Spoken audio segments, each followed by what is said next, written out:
So this video can be viewed in two ways.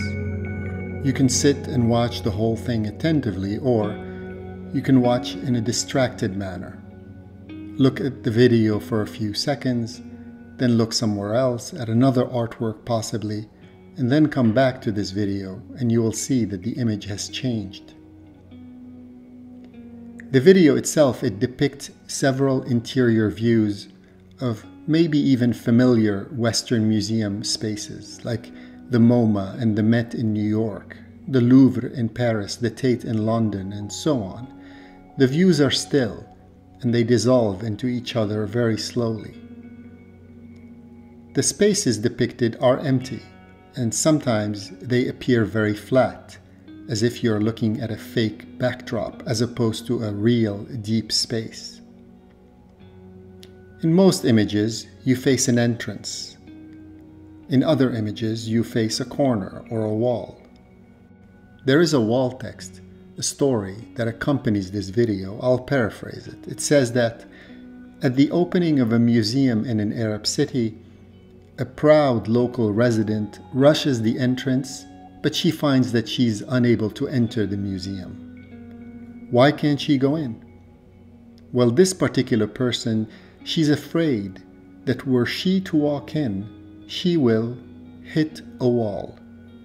Or were she to walk in, and where everyone else sees hanging artworks, she's afraid she will see nothing. In a way, I made this artwork because this is an experience that I'm afraid that I'm about to have every time I approach a museum in the Arab world. Just before entering these museums, I'm always anxious because I fear that I'm about to enter a stage set where everything appears deep, but in fact, it is very flat. Or I'm afraid that I will be able to enter the space, but once inside, I will see nothing, even though the museum will be filled with art masterpieces. And this is all something that I feel literally. This is not some kind of metaphor. I found some kind of help in trying to, let's say, misunderstand this feeling when I read a writer named Jalal Tawfiq.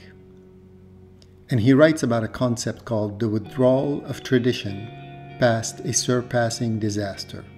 So essentially there, Jalal defines a particular kind of disaster that he calls a surpassing disaster. And with this kind of disaster, he writes that some artifacts like books or films and artworks, they are not physically destroyed by the disaster. But all of a sudden, some artists, some writers, some thinkers, they start to treat these artifacts as if they were destroyed. This is a strange situation because the artifacts are physically intact.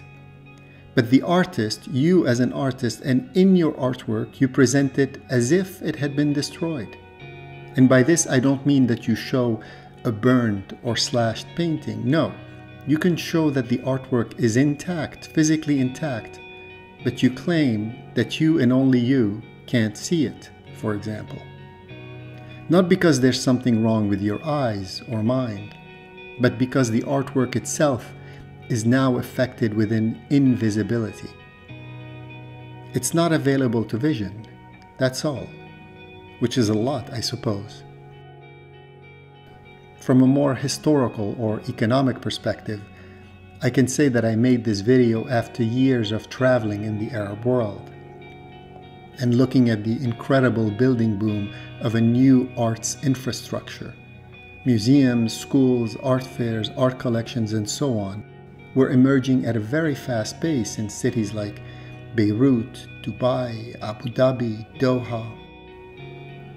On the one hand, this building boom had an economic dimension, of course, where rich oil-producing countries were trying to diversify away from oil, and they were using art and culture as a potential engine of economic growth, which is not a bad thing in and of itself. But what if the artworks they are building these museums for have been affected with an invisibility? Due to decades of wars and disasters, that have affected the Arab world for the past few centuries, then what kind of museums should we be building? So in many ways, this video functions like a warning. If we, and by we I mean we as Arabs in the Arab world, if we want to build museums that look like the Louvre, the Tate, and the MoMA, we should be careful, because we may end up with museums that show a thing called nothing. Or we can build a museum that is attentive to this invisibility. And to do so, we will need different kinds of entrances, different kinds of walls, lights, labels, floors, ceilings, frames. We can build a museum that takes this nothing seriously, and we can try to make this nothing visible again.